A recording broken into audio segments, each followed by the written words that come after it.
From Inside Studio W here in Bristol, Connecticut with Jalen Rose and Paul Pierce, I'm Michelle Beadle. Welcome back, buddy. Welcome back. What's up, True? What up? Good to see y'all. Okay, enough of that. We've got a superstar matchup coming up in an hour, but we need to start with an angry reigning finals MVP out in the Bay. Kevin Durant returned after a 6-game absence last night, and less than a half later earned his NBA leading 5th ejection of the season. He said he wasn't sorry. He said what he said and was asked today why he's changed. Don't get me wrong, it doesn't make me upset. It's just like confusing. You know what I'm saying? People who tell me I changed when you don't even take time to get to know who I am. So it's like you can't tell me who I am because of how I act on the basketball court. You know, it don't make sense to me, and that's not fair to me. But life ain't fair. It's all good. Okay, that's so much to talk about in that one little piece of sound. Your reaction to the ejection first. I thought, you know, it happened too quick when I saw it. You know, when you got a superstar player of Durant's caliber, you got to, you know, let him blow a little bit of steam off. And if he continues, you know, with it going at the ref, then you give him his second one. But I thought the second one was a little too fast. I mean, we've seen 2 of our top 2 superstars get thrown out of games this year in LeBron and KD. And so superstars are people too. Yeah, but you know, the people pay good money to see these guys, and you know, they are why we watch this game. KD's a terrific player, and he understands, by the way, Truth, that those people also paid to see him play the game, so therefore don't get ejected.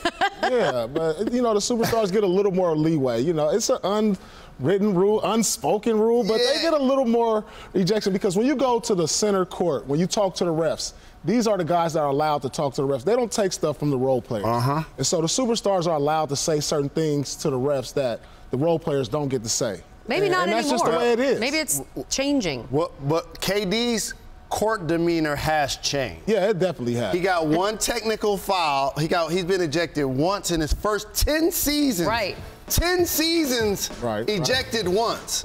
5 times this very season. Listen, he told Chris Haynes it's his emotions and his passion for the game that's doing this. There's a few things that happen here. He won a championship. He's the finals MVP. He feels like he should be getting some of these calls. And another thing, maybe a little Draymond Green is rubbing off on him, too. No. Okay. And fair it is, by the way, when he said we don't get to know you because we only get to know, we're not having dinner and hanging out. Like fans would love that chance, but we only get to know what we see on the court. And as we move closer to these playoffs and they have all these health injuries and everything that they're doing, are you concerned with the way this tends to keep going? I am, because you don't want to make the road tougher. They are already dealing with injuries. Steph is probably going to miss the first round. Draymond Green is out with an injury. KD just returned, and obviously Klay's out, number 1. Number 2, the Houston Rockets now have the number 1 seed. And you know this, my friend, 80% of the time the team that plays Game 7 on their home floor in the playoffs, they win that basketball game. And the other thing, you don't want to have the officials alienated. Now when you have so many players chirping at the refs, you don't get the benefit of the whistle. So these things don't work in the Golden State Warriors' favor at this point. Yeah, I agree. I think he just needs to. I think he understands that. You know, this last ejection, he knows. I think he will win the playoffs. He's smart. He has a high basketball IQ. You know, these guys going to playoffs, he knows how much he means to this team, and he understands that if he lets his attitude get in the way of team success, it can cost him a game and possibly a series. So I think he's smart enough to know once the playoffs start what he has to do to stay away from getting ejected again. Fair enough. Let's switch gears to our game. Quicken Loans Arena out in Cleveland. It's the spot where things are happening tonight. Cavaliers haven't lost in nearly 4 weeks.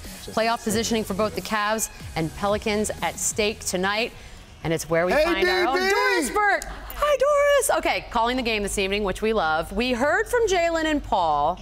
Are you concerned with KD keeping his cool? You know what, I absolutely have concerns, and I think if the NBA has taught us anything historically and in the more recent past, it's how fragile the pursuit of a championship is. Go back to Kyrie Irving's kneecap in the first Golden State-Cleveland series, and regardless to Paul's point of whether it was worthy of an ejection or not, number one, this is a pattern of behavior right now for Kevin Durant, and if there's a franchise that's hypersensitive to this, it's the Golden State Warriors. Think about Draymond Green's suspension completely changing one championship run. The more important question was, it's concerning enough that Bob Myers and Steve Kerr have already addressed it. So, and he also has to worry about the long-term implications of his relationships with the referees as well. So I have concerns on many levels. Do I believe he is smart enough to keep himself under control? Yes, I do.